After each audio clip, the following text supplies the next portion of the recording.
OOP UML. OOP stands for Object Oriented Programming Language, whereas UML stands for Unified Modeling Language. It is used for visual modeling. The whole purpose of using OOP UML is to analyze and design a system using a particular methodology. We can also use the concept of OOP for programming paradigm, which is known as the way writing the program.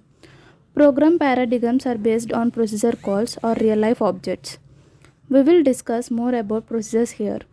Procedures contain steps of an algorithm, that means it has routines, subroutines, methods, and functions based on programming language. So, based on programming language, we can define routines, subroutines, methods, and functions for procedures. These procedures can be called at any point of time during program execution. C, Basic, and Pascal contains these procedures.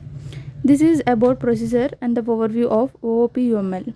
We will discuss more briefly about object-oriented programming language. OOP programming paradigm is based on concept of objects.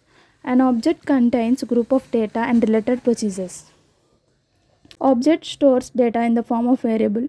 Variable means fields and attributes, or it can also be defined as the code that operates on the data in the form of functions, that is methods and procedures. For example, if we talk about a car, and we can consider car as a class. In cars there are various colors.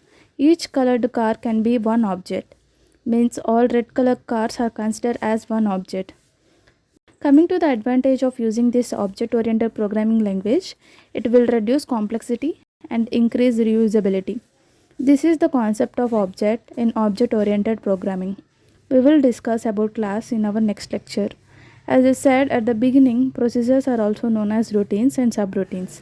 They can also be defined as the design patterns which addresses the common problems in large scale application development.